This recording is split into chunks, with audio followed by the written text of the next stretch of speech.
नमस्कार काव्यरसिको। आज जूनचा तिसरा रविवार, जागतिक पितृदिन। आज आपण एक वडिलांवरची कविता ऐकूया। कवितेचे शीर्षक आहे माझे बाबा।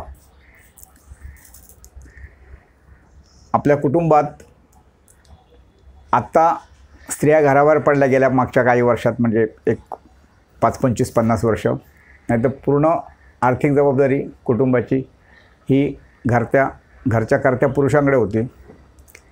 त्यामुळे कुटुंबाचा कणा हा पुरुष होता, घरचा म्हणजे पिता होता। त्यामुळे असं म्हणतात की पुरुष असतो किंवा बाबा असतात आपल्या घरी, ते प्रत्येक भावभावना व्यक्त करत नाही, पण जेव्हा ते अंथरुणात पडतात दिवसभराचं काम आटोपून रात्री, तेव्हा आईला उद्याच्या जेवणाची चिंता असते, काय करायचं। तर वडिलांना मुलाच्या भवितव्याची, म्हणजे ते खूप लांबचं बघतात। ते सगळ्यांनाच कळतं असं नाही। अर्थात दुर्दैवाने काही माणसं अशी असतात की ती फक्त स्वतःपुरती जगतात। उदाहरणार्थ व्यसनी असतात, त्यांना कशाची चिंता नसते, भान नसते। तर अशी माणसं सोडली तर बाकी जी माणसं असतात, बाकी जे पिता असतात, बाकी जे जनक असतात, वडील असतात, त्यांच्याबाबत आपण बोलतो किंवा ही कविता आहे। ही कविता अष्टाक्षरी काव्य आहे, प्रत्येक ओळीत 8 अक्षरं। कवितेचं शीर्षक आहे माझे बाबा। जागतिक पितृदिनानिमित्त माझे बाबा। रोज सकाळी जाऊन पुन्हा येते रात्री घरी, रोज सकाळी जाऊन पुन्हा येते रात्री घरी, कुटुंबाचा भार सारा असे त्यांच्या खांद्यावरी। सदा त्यांची धावपळ, सदा त्यांची धावपळ, मेहनत दगदग, सदा त्यांची धावपळ, मेहनत दगदग, सारे करती आनंदे, कुटुंबच त्यांचे जग। सदा त्यांची धावपळ, मेहनत दगदग, सारे करती आनंदे, कुटुंबच त्यांचे जग।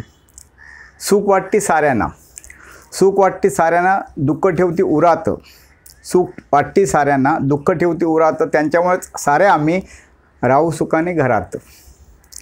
भान आहे कर्तव्याचे, जाण त्यांना समाजाची, भान आहे कर्तव्याचे, जाण त्यांना समाजाची, घेती जबाबदारी ते स्वतः समाज कार्याची। सारे मित्र स्नेही जेव्हा आदराने बोलती ते, सारे स्नेह मित्र जेव्हा आदराने बोलती ते, गर्व वाटे मला त्यांचा, माझे बाबा आहेत ते, गर्व वाटे मला त्यांचा, माझे बाबा आहेत ते। धन्यवाद मित्रांनो। यात जे आपण म्हटलं आहे की घेती जबाबदारी ती स्वतः समाज कार्याची, तर आपण आजूबाजूला आपल्या कितीतरी पुरुष बघतो, ते फक्त कुटुंबापुरतेच मर्यादित नसतात, तर ते आपल्या कुटुंबाच्या बाहेर समाजकार्य करत असतात। अर्थात राजकारणी हे स्वार्थासाठी करतात, पण इतर अनेक लोक आहेत जे समाजासाठी झटतात आणि त्यांच्यामुळे समाज व्यवस्था ही चांगली चालली, समाजात कामं होतात।